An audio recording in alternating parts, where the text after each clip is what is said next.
बनाउनु सर्वोत्कृष्ट हो र भगवानको पनि यही नै निर्देशन हो। यस प्रकारले यो आचार्य भिमान अर्थात् गुरु प्राप्ति रूपी विषय नै एउटा महत्त्वपूर्ण विषय हो आजको। त्यसकारणले हामीले भगवत प्राप्तिको लागि गुरु अथवा आचार्यको अभिमान गर्नुपर्दछ। म त आचार्यवान छु अर्थात् यसैलाई शास्त्रले वर्णन गरेको छ, आचार्यवान पुरुषो वेद। जो गुरुको शरणमा परेको छ, आचार्य प्राप्त गरेको छ, त्यो व्यक्ति नै के छ भन्दा त्यसले नै केही बुझेको छ, त्यो नै के हुन्छ, वेद अर्थात् ज्ञाता हुन्छ। त्यसैले भगवत तत्त्वको अनुभव गर्न सक्छ, भगवानको रसको अनुभूति गर्न सक्दछ। अन्यथा आफ्नो मात्रै प्रयासले जबसम्म गुरु कृपा हुँदैन तबसम्म भगवत तत्त्वको अनुभूति हामीमा हुन सक्दैन। यस कारणले आचार्य भिमान अर्थात् गुरु प्राप्त गर्नु, सद्गुरु स्वीकार गर्नु, वरण गर्नु यो एउटा सर्वोपरि उपाय हो भनेर यो 5 उपाय मध्येमा एक उपाय हो आचार्य भिमान। र वरण गरिसकेपछि अब फेरि गुरुको कुनै प्रकारले निन्दा चर्चा र गुरुमा दोष देख्यौँ भने हामीमा जो साधना छ त्यसको जो फल छ त्यो भने कमजोर हुँदै जान्छ। त्यसकारणले गुरुमा दोष देख्नु हुँदैन, गुरुमा गरिएको विश्वास कमजोर बनाउनु हुँदैन। यस्तो भयो भने आचार्य भिमान अर्थात् हामी गुरु कृपाबाट वञ्चित हुन्छौँ। यसरी शास्त्रका कयौं वर्णनहरू हामीले पहिल्यै गर्यौं। यस्य देवे पराभक्तिर् यथा देवे तथा गुरौ तस्यैते कथिता हेर्था प्रकाशन्ते महात्मनः। जसरी देवतामा जसको जस्तो भक्ति हुन्छ, यस्य भनेको जसको आफ्नो इष्टदेवमा भगवानमा जति भक्ति हुन्छ त्यति नै भक्ति सद्गुरुमा पनि गर्नु पर्दछ। त्यसैलाई नै वास्तवमा आचार्य अभिमान भनिन्छ। यस प्रकारले गुरुको महिमा सर्वत्र व्याख्या गरिएको छ।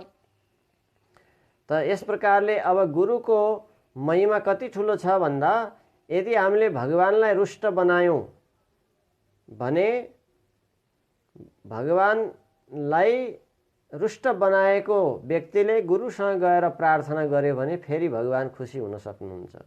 परन्तु गुरुलाई रुष्ट बनायो अथवा गुरुलाई दुखी बनायो, गुरु रिसाउनु भयो भने चाहिँ भगवानले पनि त्यसलाई क्षमा गर्न सक्नुहुन्न। त्यसकारणले यसरी होशियार भएर गुरु कृपालाई प्राप्त गर्नु नै जीवनमा सर्वोत्कृष्ट उपाय हो। यस प्रकारले आचार्य भिमानको वर्णन यहाँ गरिएको छ। यो 5 वटा उपाय मध्येमा आचार्य भिमान एउटा अति सजिलो पनि छ, किनकि यो कलिकालमा आचार्यलाई सेवा गरेर प्रसन्न बनाएर आचार्यले गुरुले दिएपछि कुनै पनि कुरा असम्भव हुँदैन। यो जगतको कुरा पनि असम्भव हुँदैन। त्यस्तै परलोकमा परमात्मा प्राप्ति, परमधाम प्राप्ति रूपी यो तत्त्व पनि कमी हुँदैन। यस प्रकारले गुरुले चाहेमा प्रेच्छति गुरुहु प्रीतो वैकुण्ठम योगी दुर्लभम श्रीमद् भागवतमा बताइएको छ। गुरु प्रसन्न हुनुभयो भने त बडे बडे योगीले हजारौं वर्ष लगाएर तपस्या गरेर अनि जो भगवानको धाम प्राप्त गर्दछन्, त्यस्तो योग तपस्या नगरिकन पनि केवल गुरुलाई प्रसन्न बनायो र गुरुले आशीर्वाद दिनुभयो भने उसले त्यो सजिलैसँग हजारौं वर्षको तपस्याको बराबरको जो धाम छ त्यो प्राप्त गर्न सक्दछ। यसकारणले गुरुले प्रदान गरेपछि न उसको लागि कुनै धेरै ठुलो तपस्या, न दान, न पुण्य, न कथा, न भक्ति केही नभए तापनि केवल गुरुले आशीर्वाद दिनुभयो भने मात्रै पनि जीवले भवसागर पार गर्न सक्दछ। यस्ता धेरै उदाहरणहरू छन्। जावालोपनिषदमा जावाली ऋषिलाई गुरुले आज्ञा गर्नुभएको थियो, जाऊ तिमी वनमा गएर यी गाई सेवा गर, 1000वटा गाई भएपछि आउनु अनि तिमीलाई ब्रह्मज्ञान दिन्छु भनेर पठाउनु भयो। गुरुको आज्ञालाई सर्वोपरि पालन गर्नेवाला ती जावाली ऋषिले जब 1000 गोवंश पुग्यो र अब फर्किन्छु गुरुको आश्रममा भनेर फर्किन लाग्दा त गुरुको आज्ञा पालन गरेको देख्दा भगवान नै त्यहाँ गुरुको रूपमा प्रकट भएर उनलाई ब्रह्मज्ञान दिनुभयो। यस्ता कयौं उदाहरणहरू छन्। त्यसकारणले केवल गुरुको वाक्यलाई विश्वास गरेर श्रद्धापूर्वक सेवा गर्नेवाला जीवले अवश्य पनि भवसागर सजिलै पार गर्दछ। भगवानले बरु यति सजिलै स्वीकार गर्नुहुन्न जति उसले आफ्नो तपस्या आदि साधनाको को प्रभाव देखाएर भगवान प्राप्त गर्छु भन्दा त्यति सजिलो छैन। परन्तु कुनै साधना नगरेकोलाई पनि गुरु कृपा भयो भने अवश्य उसले भगवत धाम प्राप्त गर्न सक्दछ। यस प्रकारले गुरुको महिमा नै शास्त्रले सर्वोपरि गान गरेको छ। तुलसीदासजीको वर्णन पनि छ, गुरु बिना भवनिधि तरहि न कोई, जो बिरंची शंकर सम होई। चाहे ब्रह्मा चाहे रुद्र कोही पनि यदि भवसागर तर्नको लागि गुरुलाई स्वीकार गर्नुहुन्न भने त्यो पनि सम्भव छैन। त्यसकारणले सबैले गुरु स्वीकार गरेर मात्रै भवसागर पार गर्न सक्नेछौँ। चाहे यो जन्म चाहे अर्को जन्म, जुनसुकै जन्म होस्, जबसम्म गुरुको वर्ण गर्दैन, स्वीकार गर्दैन, तबसम्म भवसागर पार हुन सक्दैन। त्यसकारणले बुझ्नेले यसै जीवनलाई अन्तिम जीवन बनाउँदछु, यसै जीवनलाई धन्य बनाएर भवसागर तर्दछु भन्ने यस्तो विचार जसमा उठेको हुन्छ उसले सद्गुरुको चरणको आश्रय अवश्य पनि ग्रहण गर्दछ। त्यसकारणले तुलसीदासजीले फेरि भन्नुभयो, जे गुरु चरण रेणु शिर धरहि, ते जनु सकल विभव वश करहि। जसले गुरुको चरणको रजलाई आफ्नो शिरमा धारण गर्दछ त्यो व्यक्तिले सम्पूर्ण वैभव ऐश्वर्यहरूलाई प्राप्त गर्दछ, आफ्नो वशमा गर्न सफल हुन्छ। यसै कुरालाई भागवतको पञ्चम स्कन्धमा पनि वर्णन गरियो। बिना महतपाद रजोभिषेकम। यदि यो मन इन्द्रियलाई बुद्धिलाई ठिक बनाउनु छ, यो चञ्चलतालाई कम गर्नु छ भने पनि हे रौगण राजा, महापुरुषको चरणमा नपरिकन हुँदैन। महापुरुषको चरणको धुलो शिरमा नलगाइकन हाम्रो यो अत्यन्तै चञ्चल इन्द्रिय पनि निग्रहमा आउँदैन। यस्तो वर्णन धेरै स्थानहरूमा वर्णन गरिएको छ। यस प्रकारले त गुरुमा कुनै प्रकारको शङ्का गरेर, सज्जनमा कुनै प्रकारको शङ्का गरेर हामीलाई कदापि लाभ छैन, कदापि लाभ छैन। शङ्का गर्नु पर्दछ संसारमा, व्यवहारमा। तर ईश्वरमा, गुरुमा र शास्त्रमा शङ्का होइन, श्रद्धा गर्दा नै हामीलाई बढी लाभदायक, हामी लाभान्वित हुन सक्नेछौँ। शङ्का गर्दा के हुन्छ? संशयात्मा विनश्यति। शङ्का गर्नेवालाको विनाश हुन्छ। यस प्रकारले शङ्का कहिले गर्ने त भन्दा गुरुलाई गुरु स्वीकार नगर्दा पहिले जति शङ्का गर्नु छ गर्ने। तर गुरुद्वारा दीक्षा मन्त्र प्राप्त गरिसकेपछि अब जति शङ्का गर्छौँ त्यति हामीलाई हानि हुन्छ, जति श्रद्धा गर्छौँ त्यति हामीलाई लाभ हुन्छ, हाम्रै चित्त शुद्धि हुन्छ, हाम्रै कल्याण हुन्छ, हामी नै भगवानको प्रिय हुन सक्छौँ। त्यस कारणले संसारमा शङ्का गर्नु, ईश्वरमा, गुरुमा, शास्त्रमा श्रद्धा गर्नु, यो नै आचार्य भिमान अर्थात् मेरो गुरु हुनुहुन्छ भन्ने निश्चय अटल भइरहनु। यस प्रकारको दृढताद्वारा नै एउटै उपाय, अरू केही गर्न नसके तापनि। अब हेर्नुहोस्, एउटा उदाहरण अर्को छ। संसारमा मनुष्य धेरै थरीको हामी देख्न पाउँदछौँ। कोही व्यक्ति जन्मजातदेखि अन्धा या बहिरा छन् भने, अब ध्यान दिनु, तिनले अन्धाले कुनै दिव्य धामको भगवानको दर्शन गर्न पनि सक्दैन, अनि उनले के सम्झेर भगवानको चिन्तन गर्ने? अन्धाले कुनै तीर्थ मठ मन्दिरको दर्शन अथवा कुनै चिजको दर्शन गर्न सक्दैन। किताब पढेर ज्ञान लिउँ भन्दा पनि अन्धाले ज्ञान लिन सक्दैन। पढ्न चाहे तापनि अन्ध भएपछि आँखा देख्दैन।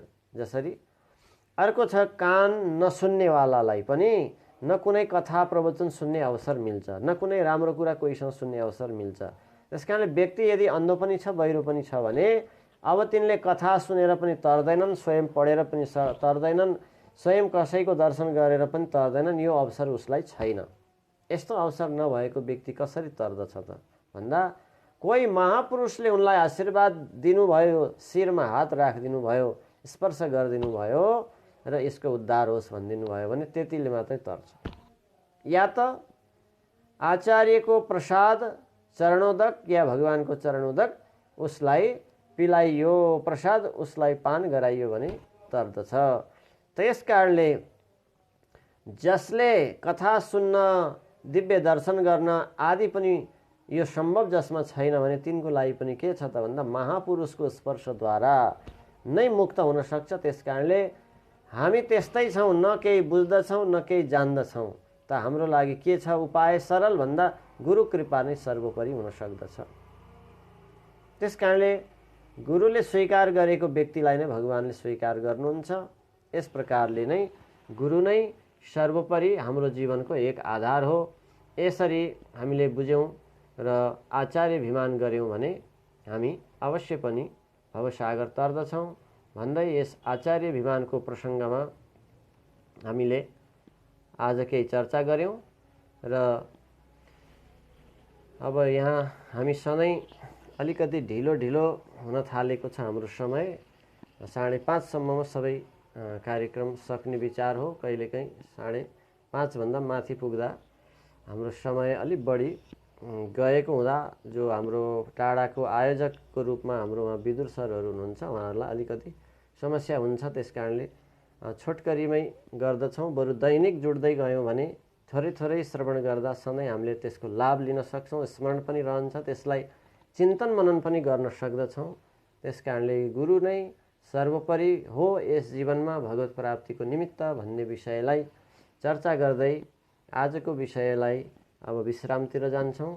हामी केही भजन श्रवण गरेर, यहाँ धेरैजना हुनुहुन्छ भजनका ज्ञाताहरू, त्यसमध्ये हाम्रो हिजोदेखि पालो आएको छैन, अस्तिदेखि पालो नआएको हाम्रो यहाँ उदय पाठकज्यू, हजुर उहाँको यो छोटो भगवानको नाम श्रवण गरौँ। त्यसपछि कसैको जिज्ञासा केही छ भने राख्न सक्नुहुनेछ र कसैको केही भन्ने इच्छा छ भने पनि राख्न मिल्छ र कसैको केही अनुभूति सुनाउँछु भन्ने इच्छा छ भने पनि उहाँहरूले पनि राख्न मिल्छ। आउनुहोस् अब हामी बिचमा उहाँ उदय पाठकज्यूको भजन श्रवण गरौँ। तयारै हुनुहुन्छ जस्तो लाग्दैछ।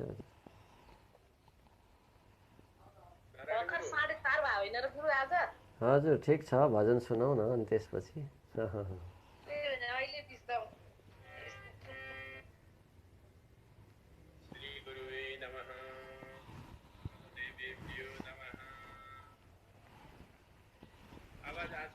छ हजुर।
हस्, धन्यवाद धन्यवाद हजुर। यसरी हामी यो अर्थपञ्चकको विषयमा श्रवण गर्दै हामीले उपाय स्वरूपको वर्णनमा आचार्य भिमान प्रसङ्गलाई श्रवण गरिरहेका छौँ। त यस प्रकारले जीवनमा सद्गुरुको अभिमान हामी सबैले गर्न सक्दछौँ। मेरो जीवनमा गुरु नै मेरो रक्षक हुनुहुन्छ, गुरु नै मलाई भवसागर तार्नेवाला हुनुहुन्छ भनेर यसरी यो कुरालाई स्वीकार गरेको व्यक्तिले अवश्य पनि भगवत धामलाई प्राप्त गर्दछ। अब यसपछि अब यो कुरालाई स्वीकार त गर्यो, तर गुरुको यो कुरा स्वीकार गर्नुको अर्थ के हो भन्दा गुरुले दिनुभएको ज्ञानलाई पालन गर्नु हो, गुरुले दिनुभएको आज्ञालाई मान्नु हो। यो होइन कि अब मन्त्र त लिइहालियो त्यसपछि अब गुरु बनायो काम सकियो भनिए यसरी यस्तो सम्बन्धले भने भवसागर पार हुन मुस्किल हुन्छ।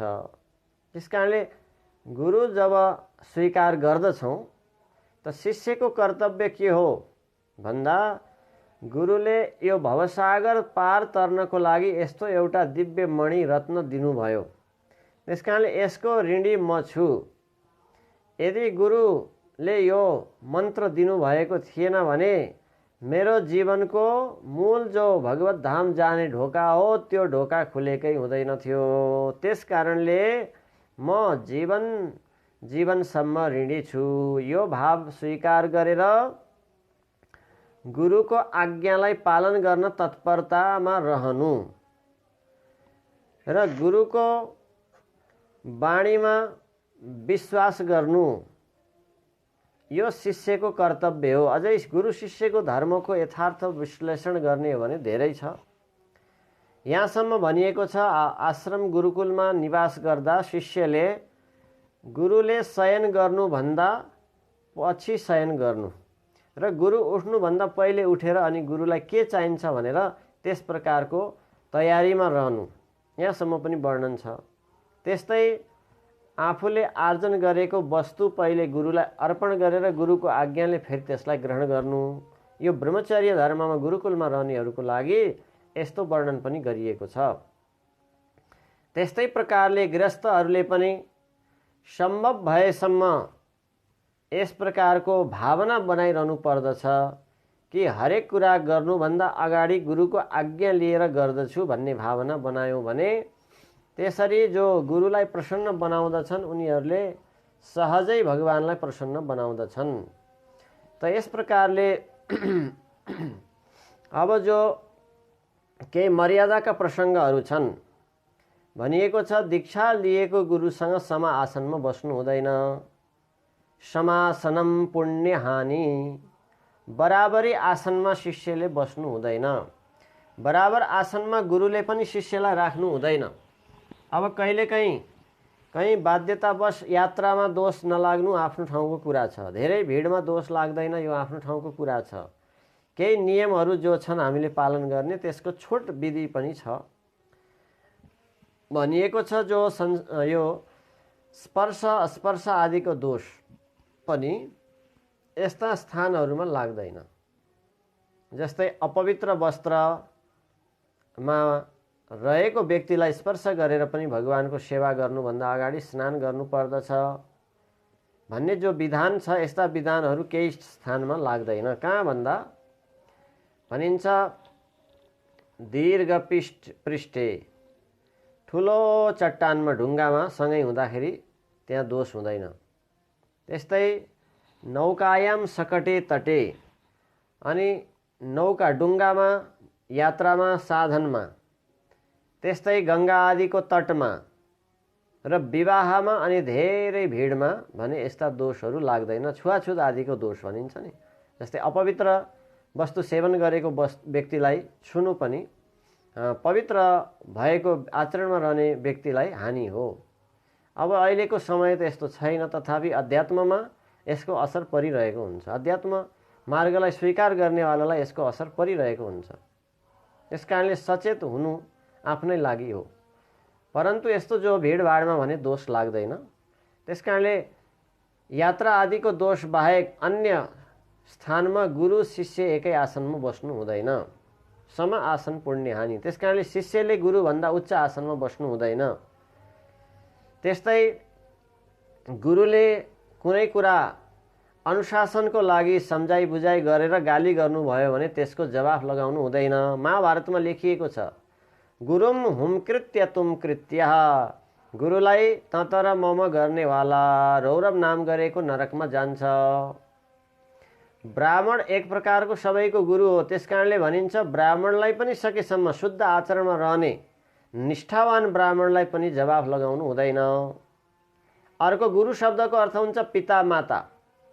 त्यस कारणले भगवान श्रीरामले जो वन जाने अठोट गर्नुभयो त्यहाँ शब्द प्रयोग गरिएको छ, गुरुवर्थे त्यक्त राज्यो बेचर धनुमनम पद्म पदभ्याम प्रियाया पाणिस्पर्शाक्षमाभ्यम मृजित पथरुजो यो हरिद्रानुजाभ्याम। त गुरु शब्दको अर्थ पिता पनि हो। त्यस कारणले गुरु पिता पनि हो, पिता गुरु पनि हो। त्यस कारणले गुरु नै के हो त संसारको माता पिता पनि हो। यस कारणले यस्तो गुरुलाई जो जवाफ लगाउँदछ भने ती नरकमा जानु पर्दछ। यस प्रसङ्गमा एउटा प्रसङ्ग छ। एकचोटि अत्यन्तै विद्वान एकजना पद्मनाभ गरेका प्रसिद्ध विद्वान व्यक्ति थिए भारतमा। उनी भने भगवती सरस्वतीको कृपा पनि प्राप्त गरेका व्यक्ति हुनुहुन्थ्यो, विद्वान पद्मनाभ नाम गरेका। उनले सबै विद्वानहरूलाई शास्त्रमा हराउँदै हराउँदै हराउँदै यात्रा गरिरहनु भएको थियो। त्यही समयमा अब बनारस आउँदै हुनुहुन्छ भन्ने हल्ला चल्यो। यस्तो पद्मनाभ नाम गरेका विद्वान बनारस आउँदै हुनुहुन्छ भनेपछि बनारसका विद्वानहरू पनि डराउन थाल्नुभयो। ओहो, अब उनले कुनै कुरा सोधे र त्यसको उत्तर दिन सकिएन हामी बनारसवासी भने हाम्रो नाक कट्छ भनेर डराउन थाले। सबै बनारसवासीले भगवान शिवजी विश्वनाथको प्रार्थना गर्न थाल्नुभयो। भन्नुभयो, हे भोलेनाथ हाम्रो रक्षा गर्नुहोस्, हाम्रो बनारसको मर्यादालाई स्थापित गरिदिनुहोस्। हामी पद्मनाभसँग शास्त्रार्थमा हार्दछौँ, त्यस कारणले हामीमाथि केही कृपा गर्नुहोस्। त भगवान शिवजीले शब्दबाट इसारा गर्नुभयो, वाणीद्वारा भन्नुभयो कि हे मेरा भक्त ब्राह्मण हो, तिमीहरूलाई यस्तो भएछ भने ती पद्मनाभलाई भनिदिनु हामीसँग के शास्त्रार्थ गर्नुहुन्छ त यहाँ हाम्रो एकजना सन्त हुनुहुन्छ, सन्तसँग शास्त्रार्थ गर्नु भनेर ती कबीरदाससँग लगेर भेटाउनु भन्नुभयो। सन्त कबीरसँग सबै ब्राह्मणहरूले शिवजीको भोलेनाथको आज्ञालाई मान्नुभयो र ती पद्मनाभ भन्ने विद्वान जब बनारस आइपुग्नु भयो त्यसपछि अब सबैले स्वागत सत्कार गरे र उनले त अब सबैलाई भन्नुहुन्थ्यो ल शास्त्रार्थमा को आउनुहुन्छ आउनुहोस् भनेपछि बनारसका विद्वानहरू जम्मा हुनुभयो र भन्नुभयो हामी यो बनारसका विद्वानहरूले हतपति आफूले फेस गर्ने गरेका छैनौँ। पहिले कोही साधारण अनपढ व्यक्तिसँग हजुरले त्यस विद्यालाई प्रस्तुत गरेर देखाउनु पर्नेछ। यदि उहाँले सक्नु भएन भने बल्ल हामी विद्वानहरू हजुरसँग शास्त्रार्थ गर्नेछौँ भनेपछि त्यसो भए को हो भनेर पद्मनाभजीले सोध्नुभयो। सबैले लगेर कबीरदाससँग भेटाउनु भयो। अब कबीरदास केही पनि पढे लेखेकोवाला हुनुहुन्न थियो, उहाँ केही नपढेको सन्त हो। त्यसपछि कबीरदासलाई पनि पहिले सम्झाइएको थियो हामीले यसरी एकजना विद्वान ल्याउँछौँ, हजुरले केही थोरै बोलिदिनु होला, त्यस्तो शास्त्रार्थ ठुलो हजुरले नगरे पनि केही कुरा सामान्य कुरा बोलिदिनु होला भनेर पहिले नै सम्झाइएको थियो। त कबीर एक सन्त हुनुहुन्थ्यो, शास्त्र नपढिकन अनुभव ज्ञान भएको। त्यस कारणले अब ती पद्मनाभ विद्वानले भन्न लाग्नुभयो महात्माजी सोध्नुहोस् मलाई के सोध्नुहुन्छ, म सबै उत्तर दिन तयार छु। अब कबीरलाई केही सोध्नु पनि थिएन, केही जान्नु पनि थिएन, जो आफ्नो जीवनमा अठोट थियो, भगवत तत्त्वको महिमा बुझिसक्नु भएको थियो। त्यस कारणले मलाई केही सोध्नु छैन। त फेरि भन्नुहुन्छ होइन सोध्नुहोस्, केही सोध्नुहोस्। त कबीरले भन्नुहुन्छ मलाई केही सोध्नु छैन। त्यसपछि अब कबीरदासलाई नै सोध्ने इच्छा गर्नुभयो उहाँले। त्यसो भए म जे सोध्छु हजुर उत्तर दिनुहुन्छ? अवश्य। म त त्यस्तो पढे लेखेको वाला केही छैन, त्यस कारणले मैले यो शास्त्रार्थ गर्ने इच्छा पनि राखेको होइन, मलाई त ब्राह्मणहरूले केही बोलिदिनु भनेको मात्रै हो, मसँग त्यस्तो क्षमता छैन। त फेरि उनले भने त्यसो भए हजुर नै केही सोध्नुहोस् मलाई। त धेरै भएपछि कबीरदासले एउटै कुरा सोध्नुभयो, भन्नुभयो पण्डितजी यो भन्नुहोस् मलाई। अब हेर्नुहोस्, कबीरदासले सोध्नुहुन्छ हजुरले पढेर बुझ्नुभयो कि बुझेर पढ्नुभयो? ती महाविद्वानलाई कबीरले, अनपढ कबीरदास सन्तले के सोध्नुभयो? हजुरले पढेर बुझ्नुभयो कि बुझेर पढ्नुभयो? बस यति सोध्नु भएको थियो। अब उनको दिमाग घुम्न थाल्यो। ओहो, एउटै प्रश्न काफी भयो कबीरको, पढेर बुझ्नुभयो कि बुझेर पढ्नुभयो? अब सोच्न थाले उनले, पढेर बुझे कि बुझेर पढे? त यो सोच्दा सोच्दै कबीर भन्नुहुन्छ यदि तपाईँले बुझेर पढ्नु भएको भए विद्याको अभिमान तपाईँमा हुँदैन थियो। बुझेर पढ्नु भएको भए या पढिसकेर बुझ्नु भएको भए पनि यो अभिमान हुँदैन थियो। बुझेको व्यक्तिमा अभिमान हुँदैन भने तपाईँमा विद्याको अभिमान मात्रै झल्किएको छ। त्यस कारणले तपाईँले न पढेर बुझ्नुभयो न बुझेर पढ्नुभयो, तपाईँको विद्या मलाई केही आवश्यक छैन भनेपछि वास्तवमा यो कबीरको वचनद्वारा ती पद्मनाभ विद्वानलाई चोट पर्यो र उनले गहिरो विचार गर्न लागे, हो आजसम्म मैले जीवनमा केही बुझेको रहेनछु। त्यस कारणले कबीरले भन्नुभयो कि जीवनमा बुझ्नु त्यही हो, अभिमान रहित हुनुलाई नै बुझ्नु भनिन्छ। अब यो सोच्दै सोच्दै पद्मनाभ नतमस्तक भएर त्यहाँबाट त फर्केर जानुभयो र अब बनारसको घाटमा गएर स्नान गर्न लाग्नु भएको थियो त्यो विद्वान। त त्यहाँ भगवान शिवजीले एउटा लीला गर्नुभयो।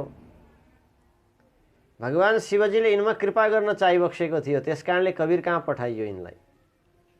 अब त्यहाँ के लीला गर्नुभयो भगवान शिवजीले भने त्यस घाटमा एउटा पिपलको वृक्ष थियो। पिपलका वृक्षमा केही पिचास भूतहरू कुरा गरिरहेको यस्तो संकेत दृश्य देखिन थाल्यो। ती पद्मनाभ स्नान गर्न लाग्दा एउटा भूतले भन्यो, ए यो हाँगामा नबस नबस।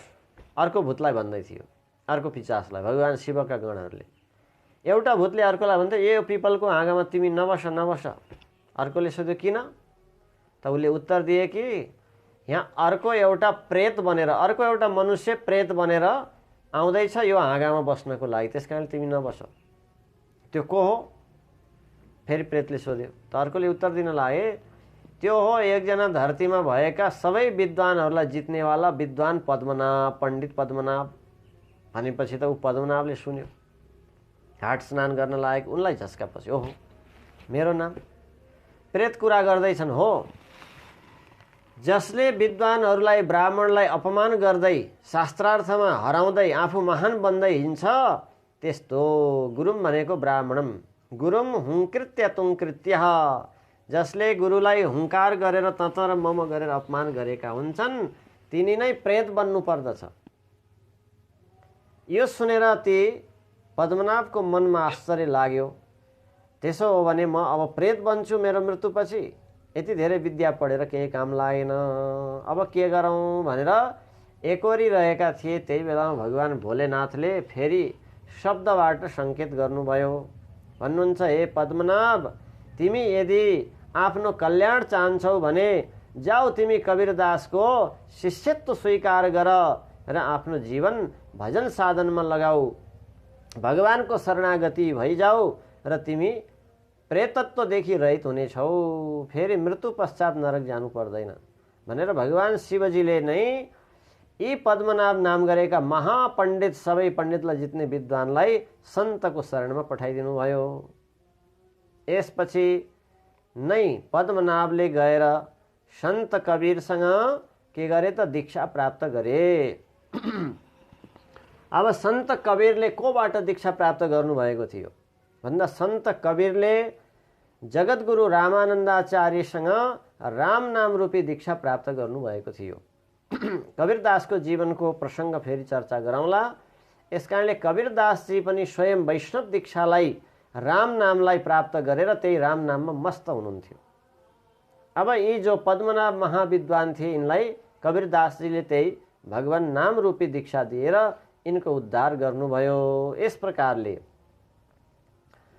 यस प्रकारले सन्तको शरणद्वारा नै मनुष्यहरूको जीवनमा उद्धारको सर्वोपरि उपाय हो। भगवानले पनि आफै मन्त्र दिनु भएन। ध्यान दिनु, अहिलेको वर्तमान समयको एउटा प्रसङ्ग बडो महत्त्वपूर्ण यहाँ जोड्न चाहन्छु कि अहिले धेरै माताहरू भक्तहरू, हजुरको यहाँ माइक यता आयो है, पार्वतीजीको माइक अफ गर्नु। हजुर यहाँ पार्वती सिमखडाज्यूको माइक अफ गर्नु है, यता आयो है आवाज। यस प्रकारले जो सन्त कृपा गुरु कृपा प्राप्त गर्दछन् तब नै मनुष्य जीवनको उद्धार हुन्छ।